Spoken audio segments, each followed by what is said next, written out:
Thank you everyone for being here. On Sunday, APD responded to multiple 911 calls reporting a shooting outside of Buford's at 700 West 6th Street.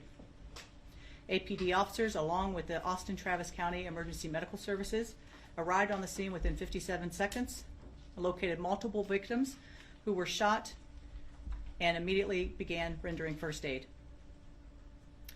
Putting a map up now of the location. The investigation revealed that a black Cadillac SUV was traveling southbound on Rio Grande Street when it pulled alongside Buford's, and the driver of this vehicle began shooting a semi-automatic handgun into the crowd of people that were standing outside of the bar. Several individuals were struck. The vehicle then continued westbound on West 6th and parked near the intersection of West 6th Street and Wood. The suspect then exited the vehicle armed with an AR-15 rifle. The suspect fired at a pedestrian, striking them, then walked back toward the bar. As additional officers arrived, they were directed by the suspect's location by brave people that were caught in this nightmare, and they worked to move bystanders to safety and establish a secure perimeter. At 2:03, 3 officers located the suspect near the intersection of West 6th and West Avenue. The suspect discharged his firearm at the direction of the officers. The 3 officers discharged their firearms, striking him multiple times.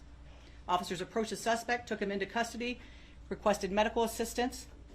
The suspect was later pronounced deceased at the scene. Our suspect is a 53-year-old male. The Austin Police Department has had no contacts with this suspect. His only interaction with law enforcement was in 2022, and that was a check welfare in an outside agency. This call was referenced his mental health. As this investigation has progressed, APD has learned of additional victims. APD is now aware of a total of 19 people that have been struck by gunfire. 3 people, including the suspect, were pronounced deceased at the scene. The 2 deceased victims on scene were identified as a loving daughter and a friend, Savitha Sean, 21 years of age, and a loving son and friend, Ryder Harrington, 19 years of age. These are 2 people that were dearly loved throughout this community, and that is quite clear.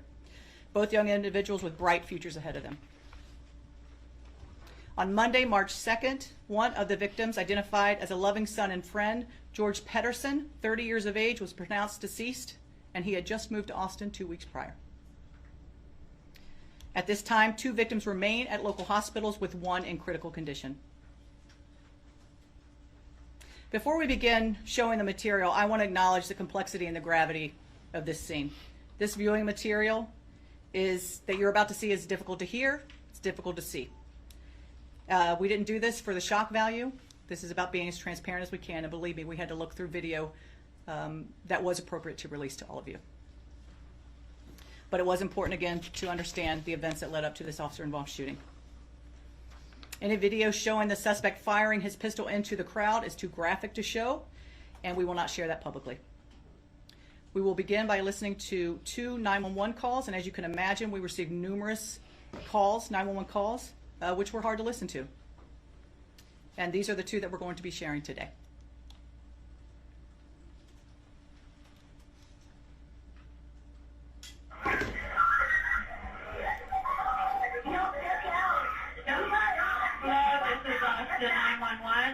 Police fire unit. Y'all go that way. Hello? I know, there's nothing you can do. Go behind us. Hello, this is Austin 911.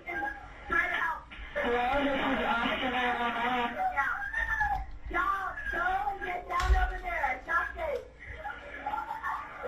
Y'all, go. Hello? You need to go that way and get there. Hello, this is Austin 911. There's been a shooting at Buford's on 6th Street. There are people dead over here. There have been multiple people shot. We need help right now. This is our second call. Hi, Buford on 6th Street, there's gunfire. The cops are here, but everybody... Is anybody with you, Sean? Yeah, nobody shot within me, but I heard like 6 gunshots from inside. Everybody ducked down on the bottom floor. Are It you sounded like it was from the... We're just right outside. We're hiding between cars. Okay. We're behind you, bro. You heard gunshots from inside? Yes, there's cops running towards it. Just more with help out. There were 6 gunshots, and there was 3 more on the street beside Buford, towards the right, looking south. There was 3 more. I think those were the cops fighting against it. There's also more sirens coming in. Yes, we have a lot of help on the way, okay? Stay in a safe place. I need to go answer another 911 call, okay? Go for it. Thank you. We're fine. We're in cars. But answer another call, please. Yeah, stay We're all safe, safe. okay? We're all safe. All right. We're all safe. Thank you. It was. We're now going to listen to radio traffic. They're advising that the shooter vehicle is going to be a Chevy Tahoe. They are saying somebody was shot. George 301 going 23, units hold the air. They were 6 or 7 gunshots. We have direction travel. That's right. Checking. First, we're going to see a black Chevy Tahoe. It's going to be DR43. I do have one victim. Looks like she possibly shot it. We're right here on the side street. It's going to be a male. Clear, one shot. You got to also be about, we probably have about 6 or 8 people that are active been shot. We're going 23 with the medics at the clear. Bring them in. George 301 is trying to be a CYOA. That's an officer needs assistance. We're trying to get the officers we can get. We have a lot of people running out. We need to make this the crime scene as soon as we can. Clear, citywide O&A has been started. It's unknown on where the suspect went. All we have is a white SUV. 505 off the internet. RTS 1 is 23. 79, I'm in command. RTS 2, I have command. We're inside here. First, we have at least 1 victim. Make contagion contact. Responding units, we need you guys to clear 6th Street. We need EMS to have a route of ingress. George 505, AXP is going to be 6 in Rio. Frank 302 to responding units, I cannot stress this enough. You guys need to keep 6th Street clear. Shut it down if you have to.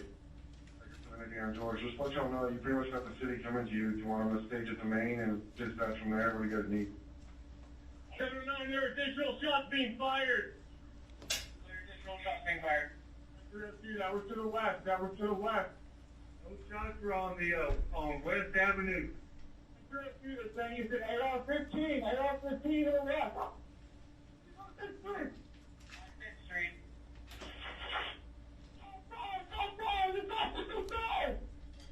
Shots fired, 1 down. 6 on West House. Lights what's up. Lights on what?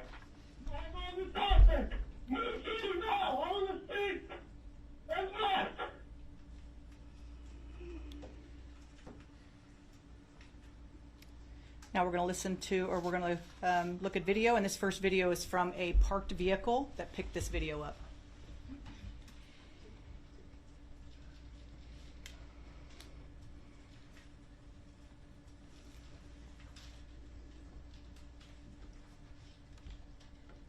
You can see our suspect come into frame. He has the AR in his hand.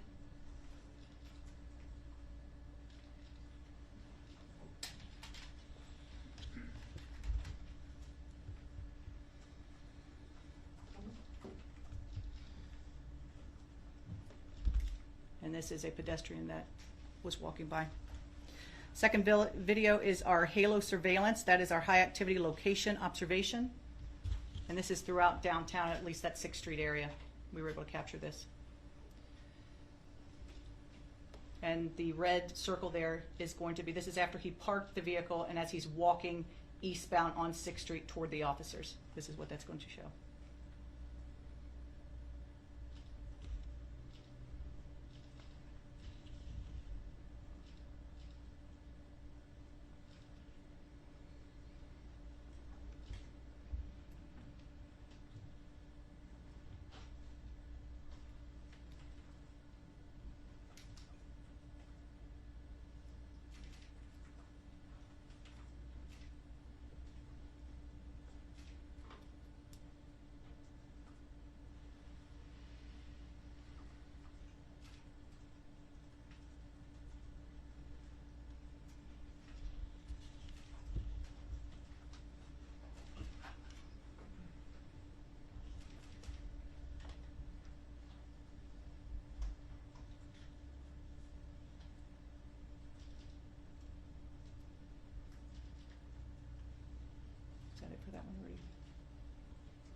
correct here.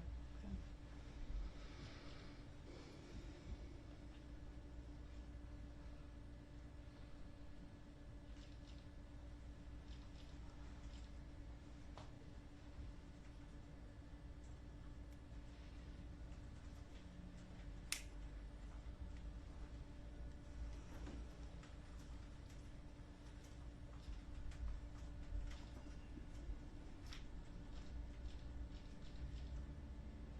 The next video will be body-worn camera from Officer 1.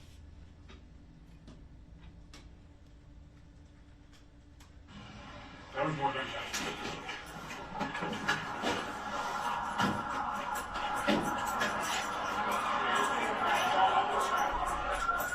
Hey, I'm with you. I'm with you.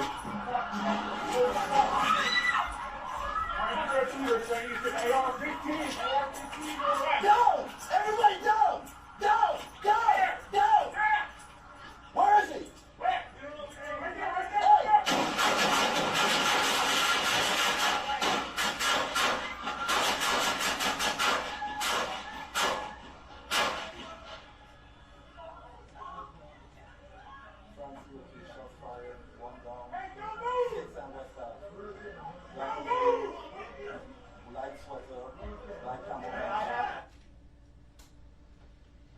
Next video is from Officer 2's body-worn camera. This was an officer that was on West Street. On the ground! Where is it? Where is it? He's on 6th Street! Where is it? Where is it? Push up!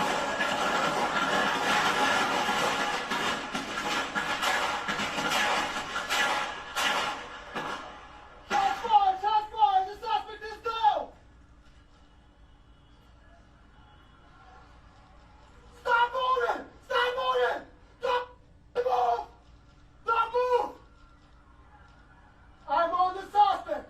Move here now! I'm on the 6th and west!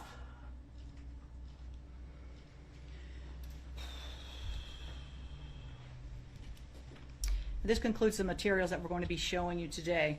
I want to again recognize the bravery of our officers. You saw that firsthand as they ran into danger to stop this. It is quite clear that they saved multiple lives. And also to the people, the brave people that were around, giving direction on where this guy was. It was everybody was looking to identify him and to stop this threat. So I want to thank, again, the officers that engaged him, the officers that responded, that started putting tourniquets and rendering first aid immediately to victims. As you can see, this was a chaotic scene that was overwhelming for many, and it's overwhelming to watch it. You know, I walk into our PIO office and people are in tears and they're listening to these things, and it is hard and it's challenging. This devastation just doesn't affect the community, and my goodness, I don't think any of us can imagine what these families are going through right now, the suffering that they are dealing with, but our hearts are with them. I want to thank the mayor. Thank you for your leadership and city management team, just fantastic, giving us all the resources that we need. Again, this is an investigation that is continuing, still working with our FBI partners. I also want to thank DA Garza for publicly exonerating and publicly acknowledging the heroism of our officers. I want to thank him. And then I want to also make sure that our community is aware of our victim services. We have a fantastic victim service here in APD. We have 52 counselors. We're very fortunate here, but anyone who is having any trauma or any issues or questions about this can call them at 512-974-5037. Also, if anyone has evidence that they would like to send, I know a lot of people capture video and audio. This QR code, if they want to hit that, they can send and upload that information, and that will go to a detective. And again, if you see, the amazing thing is when we look at all of these 911 calls, it's about calling as soon as possible. Anyone who sees something, hears something, please call 911 immediately. Thank you all for coming. Okay, we'll take 3 questions. I had a question right here. So I have heard that one of the victims was outside of Buford's waiting for an Uber. That's right. Can you tell us generally, without compromising the investigation, where the victims were?